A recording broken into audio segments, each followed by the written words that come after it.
வெளியில் வந்து என் ஃபோனை திறந்து யூடியூப்பை திறந்து பார்த்தோம் நானே பயந்துட்டேன். என்ன தெரியுமா தலைப்பு தமிழில் உதயநிதி துணை முதலமைச்சர் ஆகிறாரா, ரஜினி சூப்பர் ஸ்டார் ரஜினிகாந்த் ஆவேசம். ஒரு பிரதமரே பிரச்சார காலத்தில் மத ரீதியான வெறுப்பு பேச்சுகளை பேசியது இந்திய வரலாற்றிலேயே இதுதான் முதல் முறை.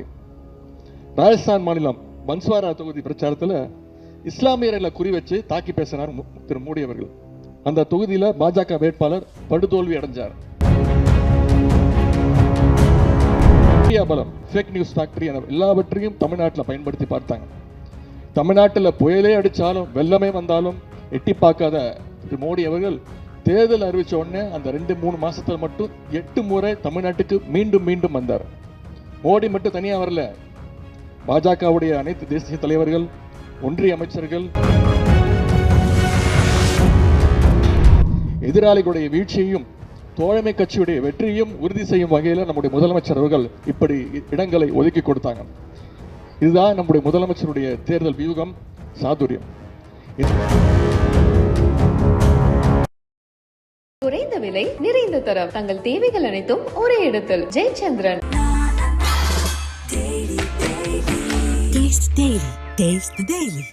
அப்படின்னு நான் நம்புறேன். எனக்கும் ஒரு சிறு பங்கு இருக்கின்றதை நான் முழுமையாக நம்புகின்றேன். கழக தலைவர் மாண்புமிகு தமிழ்நாடு முதலமைச்சருடைய கட்டளை ஏற்று கடந்த மக்களவை தேர்தல் பிரச்சாரத்திற்காக தமிழ்நாடு புதுச்சேரி முழுவதும் நான் பயணம் செஞ்சிருக்கிறேன், மக்களை போய் சந்திச்சிருக்கிறேன். மொத்தம் 22 நாட்கள் 9000 கிலோமீட்டர் பயணம் பண்ணி கிட்டத்தட்ட 125 பிரச்சார கூட்டங்களில் பிரச்சாரம் பண்ணி மக்களை சந்தித்து வாக்கு கேட்டிருக்கேன். தேர்தல் பிரச்சாரத்தில் நான் 2 முக்கியமான விஷயங்களை உணர்ந்தேன். ஒன்று, கழக அரசினுடைய திட்டங்களுக்கான அந்த ஆதரவு நிலை, மகளிருக்கான விடியல் பயணம், புதுமை பெண் திட்டம், முதலமைச்சருடைய காலை உணவு திட்டம், கலைஞர் மகளிர் உரிமை தொகை, இப்படி பல்வேறு திட்டங்களுக்கு மிகப்பெரிய ஒரு ஆதரவு. குறிப்பாக தாய்மார்களிடத்தில், மகளிரிடத்தில் நம்முடைய கழக அரசிற்கும் நம்முடைய முதலமைச்சருக்கும் இருந்த மிகப்பெரிய வரவேற்பு. இரண்டாவதாக நான் பார்த்தது பாசிஸ்டுகளுக்கு எதிரான மக்களுடைய உண்மையான நியாயமான கோபம். குறிப்பாக மதவாதம், ஒரே நாடு, ஒரே மொழி, ஒரே மதம், ஒரே உறவுன்னு சொல்கிற பாஜகவுடைய அந்த வெறுப்பு பிரச்சாரம், நிதி உரிமை உள்ளிட்ட மாநில உரிமைகளை பறிக்கின்ற அந்த போக்கு, இதற்கு எதிரான மாபெரும் மக்களுடைய கோபத்தை பிரச்சார காலத்தில் நான் உணர்ந்தேன். அந்த அடித்தளத்தில் தான் 2024 தேர்தல் முடிவுகள் வந்திருக்கு. அதைத்தான் இந்த புத்தகத்தில் உள்ள ஒவ்வொரு கட்டுரையும் தெளிவாக விளக்கியிருக்கின்றார்கள். இதில் ஒரு முக்கியமான கட்டுரை இடம்பெற்றிருக்கிறது. அதுவும் நம்முடைய முதலமைச்சருடைய கட்டுரை, புத்தகத்துடைய முதல் கட்டுரை. பாஜகவுடைய 10 வருட பாசிச போக்கையும் அதற்கு இந்திய கூட்டணியும் மக்களும் எப்படி கடிவாளம் போட்டார்கள் என்பதை நம்முடைய முதலமைச்சர்கள் கிட்டத்தட்ட ஒரு 360 டிகிரியில் அந்த கட்டுரையை அலசியிருக்கிறாங்க. கட்டுரையில் முதலமைச்சர் எழுதியிருப்பது போல, தேர்தல் முடிவுக்கு பிறகு மோடியுடைய நடை, உடை, பாவனைகள் எல்லாம் மாறிவிட்டன. மோடியுடைய நடை, உடை, பாவனைகள் தான் மாறிக்கிறது தவிர அவருடைய பாசிச சிந்தனைகள் இன்னும் மாறவே இல்லை. அதை நம்மால் மாற்றவும் முடியாது. தேர்தலில் மிகப்பெரிய பின்னடைவு செஞ்ச பிறகும் ஒரே நாடு ஒரே தேர்தல் திட்டத்தை இப்போ செயல்படுத்த துடிக்கிறாங்க. அதற்கு ஒன்றிய அமைச்சரவை ஒப்புதல் கொடுத்திருக்கு. ஆனால் அதை நாம் எந்த காலத்திலும் ஏற்கப் போவதில்லை என்று நம்முடைய முதலமைச்சர் அவர்கள் தெளிவாக சொல்லியிருக்கிறாங்க. அப்படிப்பட்ட அளவில்லாத அதிகாரத்தை அடைய நினைச்ச மோடிக்கு இந்த தேர்தல் முடிவுகள் சரியான பாடம் புகட்டிருக்கு. இதற்கெல்லாம் முதலமைச்சர் அவர்கள், நமது முதலமைச்சர் அவர்கள் முன்னின்று உருவாக்கிய அந்த இந்தியா கூட்டணி தான் காரணம். நம்ம கூட்டணிக்கு இந்தியான்னு பெயர் வச்சோன்னே பயந்துட்டாங்க. நம்ம நாட்டுடைய பெயரையே மாற்றுறதுக்கு முயற்சி பண்ணாங்க. இந்தியாங்கிறத தூக்கிட்டு பாரதம் பேச ஆரம்பிச்சாங்க. இனிமே இந்தியாங்கிற வார்த்தை யாரும் பேசக்கூடாத அளவுக்கு பயந்து போனாங்க. மூன்றாவது அணி, அது எப்பொழுதுமே கரை சேராதுன்னு தேர்தலுக்கு 1 வருடம் முன்பே, அதாவது மார்ச் 2023 அன்றே நம்முடைய முதலமைச்சர் அவர்கள் மிக தெளிவாக சரியாக எடுத்து கூறினார். எதிர்க்கட்சிகளுடைய ஒற்றுமையை நம்முடைய தலைவர் அவர்கள் மீண்டும் மீண்டும் வலியுறுத்தி கொண்டே இருந்தார்கள். அவற்றை பற்றி நம்முடைய முதலமைச்சர் அவர்கள் இந்த புத்தகத்திலே மிக தெளிவாக எழுதியிருக்கிறாங்க. அதேபோல் முன்னாள் ஒன்றிய அமைச்சர் அண்ணன் திரு ப. சிதம்பரம் அவர்கள், மக்களவை உறுப்பினர் அண்ணன் திரு ரவிக்குமார் அவர்கள், பத்திரிகையாளர் திரு A.S. பன்னீர்செல்வம் அவர்கள், பொருளாதார அறிஞர் அமர்த்தியா சென்னுடைய உரையாடல், யோகேந்திர யாதவ், முகமது ஜுபேர் என இந்தியாவின் ஒட்டுமொத்த முற்போக்கு முகங்களும் மதச்சார்பின்மை குரல்களும் இந்த புத்தகத்தில் 25 கட்டுரைகளை சிறப்பாக எழுதியிருக்கிறாங்க. நாடாளுமன்ற தேர்தலுக்கு முன்பு பிரதமர் மோடி பற்றி எப்படிப்பட்ட பிம்பம் உருவாக்கப்பட்டுச்சு உங்களுக்கே தெரியும். அவர் தோற்கடிக்கவே முடியாதுன்னு சொன்னாங்க. இன்னும் சொல்ல போனா பாஜக கூட்டணி 400 இடங்களுக்கு மேல ஜெயிப்பாங்க. பாஜக மட்டும் தனியாவே 300 தொகுதிக்கு மேல ஜெயிப்போம் அப்படின்னாங்க. என்னென்னமோ கலர் கலராக ரயில் விட்டாங்க. குறிப்பா அதுவும் தமிழ்நாட்டில் நாங்கள் ஜெயிக்கலனாலும் வட இந்தியா முழுக்க நாங்கள் தான் ஜெயிக்க போறோம்னு சொன்னாங்க. பாஜகவுக்கு ஒரு மாநிலம் போதும், உத்தரப்பிரதேசம் ஒரு மாநிலத்தில் நாங்கள் ஜெயிச்சிடும், அதுவே போதும் அப்படின்னாங்க. அதுலேயும் இந்த வடநாட்டு செய்தி சேனல்கள்லாம் இருக்கு, உங்களுக்கு தெரியும் என்னென்ன கலர் கலராக ரீல் விட்டாங்க. ஹிந்தி சேனல் மட்டும் இல்லை, இங்கிலீஷ் சேனல்களும் சேர்ந்து ரீல் விட்டாங்க கருத்து கணிப்பின்ற பேரில். சில சேனல்கள் ப்ரீபோல் சர்வே அப்படின்னு பாஜகவுக்கு 400க்கும் அதிகமான தொகுதியை கொடுத்து வெற்றி உறுதிட்டாங்க. இன்னும் சில சேனல்கள் ரொம்ப நடுநிலைமையாக சேர்ந்துக்கிட்டு ஒரு 10 சீட்டு 15 சீட்டு கம்மி பண்ணிட்டு இல்லை 385 தான் ஜெயிப்பாங்க, 390 தான் ஜெயிக்க முடியும் அப்படின்னு பாஜகவுக்கு முட்டு கொடுத்துக்கிட்டே இருந்தாங்க. ஆனால் ஆட்சி அமைப்பதற்கு தேவையான அந்த 272 இடங்களை கூட பிடிக்க முடியாத இடத்துல தான் பாஜகவை இந்திய மக்கள் வச்சாங்க. இந்த தேர்தலில் பெரும்பாலான மெயின் ஸ்ட்ரீம் ஊடகங்களை விட துருவ் ராட்டி, முகமது ஜுபேர் மாதிரியான independent YouTubers, fact checkers, Alt News, பேரலை மாதிரியான இண்டிபெண்டன்ட் ஊடகங்களும் தான் பாசிஸ்டுகளை எதிர்த்து பல்வேறு உண்மைகளை வெளில கொண்டு வந்து பேசினாங்க. பத்திரிகையாளர் நண்பர் இந்திரகுமார் தேரடி, நண்பர் மில்டன் உள்ளிட்டோரெல்லாம் பல மாநிலங்களுக்கு சுற்றுப்பயணம் பண்ணி அங்குள்ள சூழல்களை விரிவாகவே இந்த புத்தகத்தில் எழுதியிருக்கிறாங்க. அவர்களுக்கு என்னுடைய பாராட்டுகள்.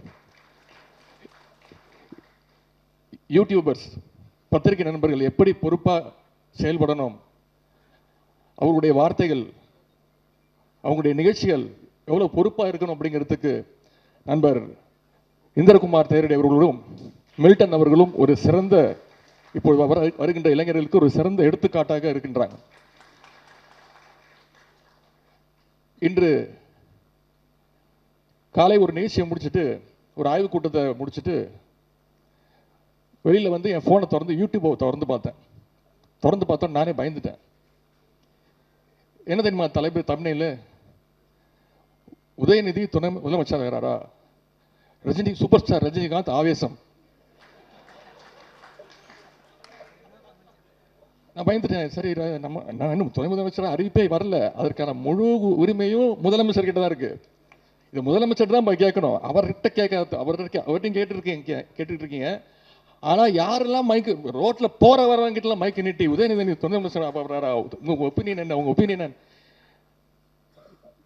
என்கிட்ட கேட்டீங்க. சரி, அவர் பாவம் படப்பிடிப்புக்காக விமான நிலையத்துக்கு போறாரு, அவரை போய் வழிமறிச்சு இடம் கொடுக்காம, அவர் ஃப்ளைட்டுக்கு டைம் ஆச்சுன்னு நினைக்கிறேன், அவர்கிட்ட போய் நீட்டு அவர் சொல்லிட்டாரு எங்கிட்ட இந்த அரசியல்கள்லாம் கேட்காதீங்க அப்படின்ட்டு போயிட்டாரு. ஆனா அவங்க வச்சிருக்கிற தலைப்பு என்ன, படிச்சா என்னன்னு தோணும்? உதயநிதி துணை முதலமைச்சரா, சூப்பர் ஸ்டார் ரஜினிகாந்த் ஆவேசம். இப்படி. அதனால பத்திரிகை நண்பர்கள், இன்னைக்கு இதுக்கு என்ன தமிழ் நினைக்க போறீங்கன்னு தெரியல. உதயநிதி சூப்பர் ஸ்டார் ரஜினிகாந்துக்கு பதிலடி அப்படின்னு வைப்பாங்க. நானே எடுத்து கொடுத்துறேன்.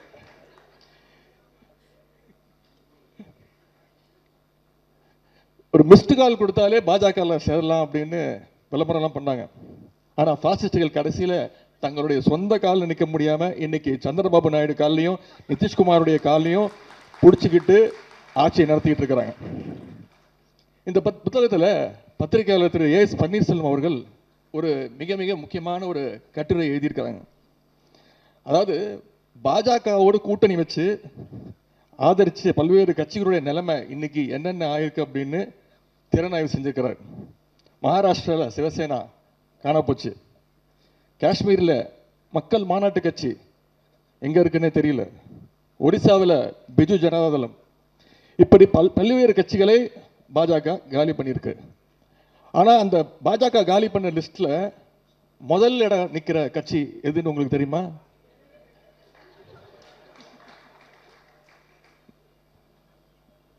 எது? இப்படிப்பட்ட ஒரு பாவப்பட்ட நிலைக்கு நம்முடைய எதிர்க்கட்சி தள்ளப்பட்டிருக்கு. அவங்க மீண்டு வரணும் என்பதுதான் என்னை போன்றவருடைய ஆசை. சங்கிங்கெல்லாம் எப்போ பார்த்தாலும் எங்கள் மோடியை பார்த்து அமெரிக்காவே பயப்படுது, எங்கள் மோடி பேசினார்னா ஐரோப்பாவே நடுங்குது, எங்கள் மோடியை பார்த்து அண்டார்டிகா உருகி போயிடுச்சு, இப்படிலாம் ஊட்டுவாங்க. ஆனால் இப்போ ஆந்திராவில் போய் கேட்டு பாருங்களேன், மோடி யாரை பார்த்து பயப்படுவாருன்னு. ஆந்திர மாநிலம் முழுக்க சொல்லுவாங்க, எங்கள் சந்திரபாபு நாயுடை பார்த்து தான் மோடியை பயப்படுவார் அப்படின்னு. இனிமேல் மோடியுடைய பிம்பத்தை பீகார் மக்கள் கூட நம்ப மாட்டாங்க. இந்திய வரலாற்றிலேயே ஒரு பிரதமரே பிரச்சார காலத்தில் மத ரீதியான வெறுப்பு பேச்சுகளை பேசியது இந்திய வரலாற்றிலேயே இதுதான் முதல் முறை. ராஜஸ்தான் மாநிலம் பன்ஸ்வாரா தொகுதி பிரச்சாரத்தில் இஸ்லாமியர்களை குறி வச்சு தாக்கி பேசினார் திரு மோடி அவர்கள். அந்த தொகுதியில் பாஜக வேட்பாளர் படுதோல்வி அடைஞ்சார். தேர்தலுக்கான முக்கிய யுக்தியா அயோத்தியில் ராமர் கோயில் கட்டினாங்க. ராமருக்கு அவர் தான் பிராண்ட் அம்பாசிடர் மாதிரி காட்டிக்கிட்டாங்க. ஆனால் அயோத்தியை உள்ளடக்கிய அந்த ஃபைசாபாத் தொகுதியில் மக்கள் பாஜகவை புறக்கணிச்சாங்க. பிரதமரை ரொம்ப நம்பின வாரணாசியில் அவரால் ரொம்ப குறைஞ்ச மார்ஜினில் தான் ஜெயிக்க முடிஞ்சது. அது மட்டும் இல்லை, போகிற இடம்லாம் இந்தியா முழுக்க தமிழ்நாட்டுக்கு மட்டுமே தெரிஞ்ச உதயநிதியை இந்தியா முழுக்க கொண்டு போய் சேர்த்தது பிரதமர் திரு மோடி அவர்கள் தான். ராஜஸ்தான், மத்திய பிரதேசம், உத்தரப்பிரதேசம், அப்படி எல்லா இடத்துலையும் இந்த உதயநிதி கொண்டு போய் சேர்த்த பெருமை திரு மோடி அவர்களுக்கு உண்டு. ஆனாலும் வடநாட்டு மக்கள் பிரதமருடைய வடைகளுக்கு மயங்கலை. வட இந்தியா முழுவதும் இந்த முறை மதவாதத்திற்கும் வெறுப்புக்கும் எதிராக வாக்களிச்சிருக்கிறாங்க மக்கள். தென்னிந்தியா, குறிப்பாக தமிழ்நாடு எப்பொழுதுமே அப்படிதான் வாக்களிச்சுட்டு வருது. அதனால தான் பாஜகவால் தமிழ்நாட்டில் கால ஊன முடியலை. இந்த முறை தமிழ்நாட்டை பொறுத்தவரை நிதி உரிமை மிகப்பெரிய ஒரு பிரச்சனையாக இருந்து வருகின்றது. நாம் ₹1 கொடுத்தா வரியாக கட்டினா நமக்கு வெறும் 28 பைசா தான் திருப்பி தராங்கன்னு நான் எல்லா கூட்டத்திலையும் பேசினேன். திரு மோடி அவர்களை மிஸ்டர் 28 பைசான்னு கூப்பிட்டே பேசினேன். நிதி உரிமையை பாஜக அரசு பறிக்குது அப்படிங்கிற உணர்வு தமிழ்நாடு முழுவதும் இன்னைக்கு இருக்கு. இன்னைக்கு பார்த்தீங்கன்னா கல்விக்கான நிதியை கொடுக்க மாட்டேங்கிறாங்க. நேஷனல் எஜுகேஷன் பாலிசி NEP நம்ம ஒத்துக்கிட்டே ஆகணுன்றாங்க. NEP பாலிசி நீங்கள் ஒத்துக்கிட்டாதான் கல்விக்கான தொகையை கொடுப்போன்றாங்க. சென்னை மெட்ரோ ரயில் திட்டம் ஃபேஸ் 2 நடந்துகிட்டு இருக்கு. இது வரைக்கும் 1 பைசா கொடுக்கல. முதலமைச்சர் தொடர்ந்து கேட்டுக்கிட்டு இருக்காரு. ஆனால் அதுக்காக முதலமைச்சர் பணியை நிப்பாட்டியாருன்னு பார்த்தீங்கன்னா இல்லை, அது மக்களுக்கு தேவையான பணி. மத்திய அரசு, ஒன்றிய அரசு பணம் கொடுக்குதோ இல்லையோ பணி நடக்கும்னு தொடர்ந்து வேலைகள் நடந்துகிட்டு இருக்கு. தமிழ்நாட்டில் பாஜகவால் ஒரு இடத்துல கூட வராதற்கு காரணம் மக்கள் அவங்க மேலே வச்சிருக்க கூட இந்த கோபம்தான். தமிழ்நாடு எப்பொழுதுமே பாஜகவை ஏற்காது. அதைத்தான் இந்த தேர்தல் முடிவும் காட்டுகின்றது. பாஜகவுடைய அதிகார பலம், பணபலம், மீடியா பலம், ஃபேக் நியூஸ் ஃபேக்டரி என எல்லாவற்றையும் தமிழ்நாட்டில் பயன்படுத்தி பார்த்தாங்க. தமிழ்நாட்டில் புயலே அடித்தாலும் வெள்ளமே வந்தாலும் எட்டி பார்க்காத திரு மோடி அவர்கள் தேர்தல் அறிவித்த உடனே அந்த 2-3 மாசத்துல மட்டும் 8 முறை தமிழ்நாட்டுக்கு மீண்டும் மீண்டும் வந்தார். மோடி மட்டும் தனியாக வரல, பாஜகவுடைய அனைத்து தேசிய தலைவர்கள், ஒன்றிய அமைச்சர்கள் என அத்தனை பேரும் வந்தாங்க. கடைசி கட்ட தேர்தல் பிரச்சாரம் முடிஞ்சும் யாரும் எந்த வகையிலும் பிரச்சாரம் செய்யக்கூடாதுங்கிற தேர்தல் விதிமுறை. ஆனால் மோடி என்ன பண்ணாரு, இங்கே வந்து கன்னியாகுமரிக்கு வந்து தியானம் பண்றேன்னு போட்டோ ஷூட் நடத்திட்டு இருந்தார். சினிமாவில் கூட அத்தனை கேமரா வச்சு ஷூட் பண்ண மாட்டாங்க. கிட்டத்தட்ட 9 ஆங்கிள் ஷூட் பண்ணாங்க. ஆனால் சங்கிகள் எதிர்பார்த்த அளவுக்கு வடநாட்டு மக்கள் ஏமாறல, தமிழ்நாட்டிலையும் அவங்களுடைய டிராமா எடுபடலை. தமிழ்நாட்டில் ரோட் ஷோ நடத்தின பாஜகவை தமிழ்நாட்டு மக்கள் நடு ரோட்டில் விட்டாங்க. தமிழ்நாட்டு மக்கள் தெளிவா 40க்கு 40 தொகுதியிலும் திமுக கூட்டணிக்கே வாக்களித்து ஒரு கிளீன் ஸ்வீப் விக்டரியை கொடுத்தாங்க. மக்கள் கொடுத்த தெளிவான தீர்ப்பின் காரணமாகத்தான் இன்னைக்கு இந்தியாவில் மாநிலங்கள் உயிரோடு இருக்கின்றன. இந்தியாவுடைய அரசியலமைப்பு சட்டம் அப்படியே இருக்கின்றது. அதற்கு மாறாக மோடி நினைச்சது போல தேர்தல் முடிவு வந்திருந்தா மாநிலங்களை எல்லாம் ஒரு முனிசிபாலிட்டி ஆக்கி இருப்பாங்க. இந்த கொடுமையெல்லாம் தடுக்கப்பட்டிருக்குன்னா அதுக்கு 2024 மக்களவை தேர்தல் முடிவுகள் தான் மிக மிக முக்கியமான காரணம். இந்தியாவை காக்கின்ற பணியில நம்முடைய திராவிட முன்னேற்ற கழகம் எப்பொழுதுமே முன்வரிசையில் நிற்கும். இந்த முறை எதிர்க்கட்சிகள் திட்டமிட்டு ஒரு பொய்யை சொன்னாங்க.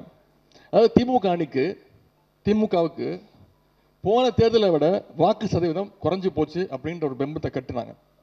திமுகவுடைய வாக்கு சதவீதம் குறைந்ததுக்கான காரணங்களை சகோதரர் சுகுணா திவாகர் அவர்கள் இந்த புத்தகத்தில் மிக தெளிவாக அழகாக எழுதியிருக்கிறார். கடந்த மக்களவைத் தேர்தலில் திமுக கழகம் போட்டியிட்டது 24 தொகுதிகளில். ஆனால் இந்த முறை கழகம் போட்டியிட்டது 22 தொகுதிகளில்.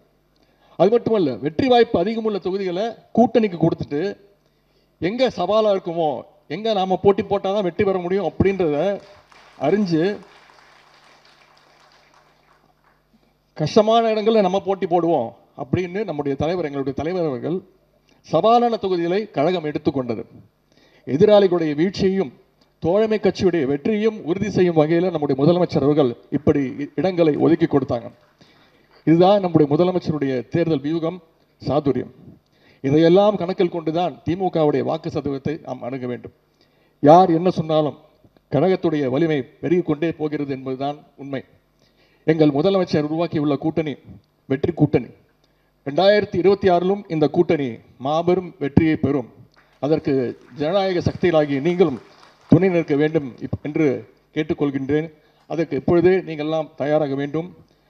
இந்த புத்தகத்திலே 2024 தேர்தலை பற்றி 25 கட்டுரைகள் வந்திருக்கின்றது.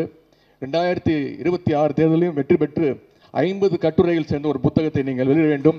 அதற்கும் என்னை அழைக்க வேண்டும் என்று கூறிக்கொண்டு, சிறப்புக்குரிய புத்தகத்தை வெளியிட்டுள்ள ஆழி பதிப்பதற்கு மீண்டும் என்னுடைய வாழ்த்துக்களை தெரிவித்து நன்றி தெரிவித்து விடைபெறுகின்றேன். நன்றி, வணக்கம்.